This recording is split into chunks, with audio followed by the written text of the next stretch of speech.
চিকন আর পাতলা হওয়া এটা একটা আর্ট, আভিজাত্যের বিষয়। তাই নাকি? কিভাবে? স্কাল্পচার দেখছিস, মূর্তি, ওই যে পাথরের মূর্তিগুলা, হ্যাঁ, ওইগুলা কিন্তু একদম র থাকে, ওইগুলাতে কি চর্বি থাকে? না। এইটাই আর্ট, সব সময় স্লিম হয়, একদম র।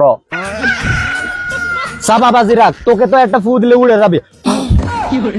বেটা যা, তুই তো মনে হয় সায়েন্স পড়াস নাই। ফিজিক্স কি বলে জানোস? ফিজিক্স বলে যার সারফেস এরিয়া যত কম তার উপর বাতাসের ঘর্ষণ তত কম কাজ করে।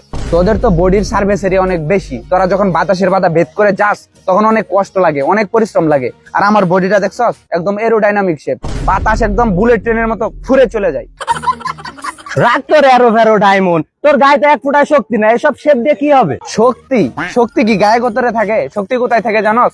শক্তি থাকে হলো মাথায়, ব্রেনে। এই যে তুই আমার সাথে তর্ক করে পারতেছস না কেন? কেন? কারণ তোর গায়ে শক্তি আছে, মাথায় শক্তি নাই। আর মাথায় শক্তি থাকাকে কি বলে জানোস? চিকন বুদ্ধি। আচ্ছা, তোর তো এত চিকুন বুদ্ধি, তাহলে তোর সিজিপিএ এত কম কেন?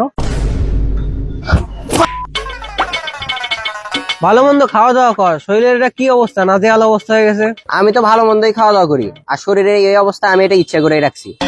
ইচ্ছা করে রাখছোস? তোর চাপা তো একদম ভেঙে গেছে, কেমন দেখা যায়?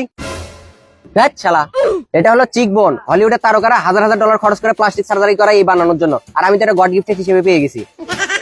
তোর চাপা অনেক জোর রে, তোর সাথে চাপা করে পারা যাবে না। তোর তো কথাতেই ঠিক নাই রে, একটু আগে বললি যে তোর চাপা ভাঙ্গা, এখন আবার বলতেছিস তোর চাপাতে অনেক জোর। কি আজব! তোরা হইলি টেক্সটাইল ইন্ডাস্ট্রির অভিশাপ, আর আমি হইলাম পরিবেশ বান্ধব রিসোর্স সেভার। তোর একটা শার্ট বানাইতে যে কাপড়ের প্রয়োজন হয়, ওই কাপড় হইলে আমি 2টা পাঞ্জাবি, একটা রুমাল, সাথে একটা তাবু পর্যন্ত বানাইতে পারবো। আরে কি আজব! আমি আমার বউকে কোলে নিতে যাবো কেন? আমার বউ আমাকে কোলে নিবে, মানুষজন ভাববে যে আমার বউ অনেক শক্তিশালী।